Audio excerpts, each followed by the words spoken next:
Now, sports with Garrett Brown. Welcome back to the Sports Desk. It's been a busy day of sports on the Western Slopes. Let's waste no time and get right into it with the state football playoffs. 2A playoff football kicked off today. The number 1 seeded Delta Panthers. They were playing host to the 16 seeded Alamosa Mean Moose. Playoff football in Delta, but the Panthers had a slow start offensively after a missed pass gives the ball to Alamosa. Panthers defense would stop a run up the gut by Ray Mize. The next drive, the Panthers offense would see, there's the run up the gut. The very next drive by the Panthers, they would see a deep ball from Tyree to Clayton Cryer, who was left wide open, streaking downfield, and no one would touch him, and he gets in for the first score of the game for the Delta Panthers. Mean Moose with the ball next, and they'd go to Carter Tolsma as he gets stopped in the backfield here by the Delta defense. Once again, Moose now going through the air, and their quarterback Dyson Woodward, he's going to be under center here. He gets his pass just swatted down by that Panther defensive line. Panthers now back on offense. Reed once again drops back and once again opts for the deep ball, putting a beautiful pass, which will be caught by Rylan Bynum, in stride. But despite being in the red zone, the Panthers would not score on this drive, and the Moose make it after the Moose make 2 big goal line stands. Moose would get the ball back and would try it through the air, but Talon Hewlett comes up with it after the diving pick. After forcing a turnover on downs, the Moose offense back with the ball. This time Woodward fakes the handoff and keeps it himself, fooling the Panthers and all the Panthers defense, and he would scamper all the way down the field for a touchdown. We now have a tie ball game, and the Panthers, they find themselves on upset alert.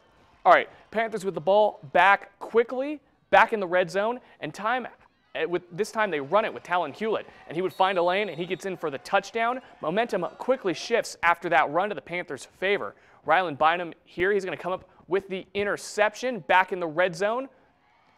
Or with the interception there, now the Panthers find themselves back in the red zone. Here we go. Once again, they would turn to Hewlett, who would not be stopped, powering his way forward for another touchdown. Panthers once again with the ball. This time Reed drops back and once again fires it deep, and Landon Clay finds it behind Moose defenders for the last touchdown of the first half, and things were really starting to swing the Panthers' way. And it would just continue to unravel for the Mean Moose from there as the Panthers would pour it on in the second half and push past Alamosa at a final of 49-14. The Delta Panthers in the next round will face off against the Classical Academy after they were able to come away with a 30-6 win today against Basalt.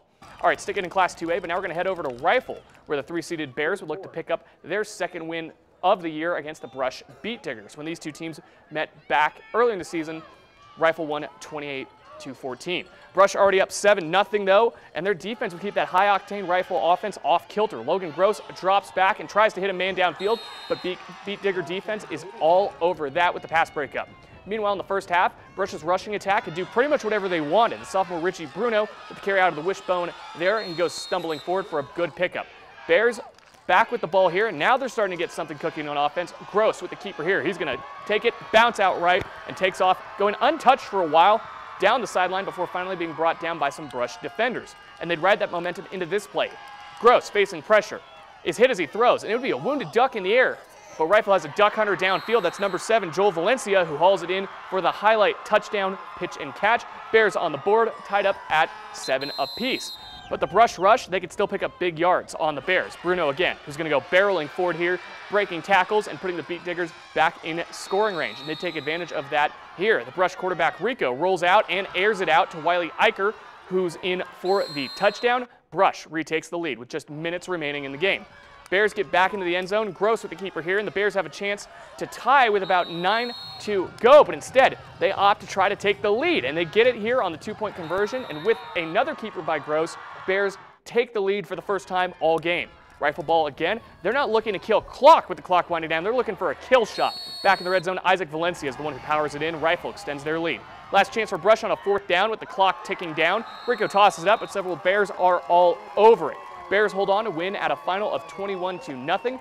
They'll stay in the dance hosting the University Bulldogs next. And here's an interesting note. Rifle and Delta are now the 2 highest remaining seeds in the class, with the number 2 seed Kent Denver getting upset by the defending 2A champs Eaton 31-28. All right, these next 2 games we were originally planning on showing clips from, but folks, I'm just running out of time over here. Central goes over to Colorado Springs and loses in the opening round to the Rampart Rams 48-6, ending the season for the Warriors.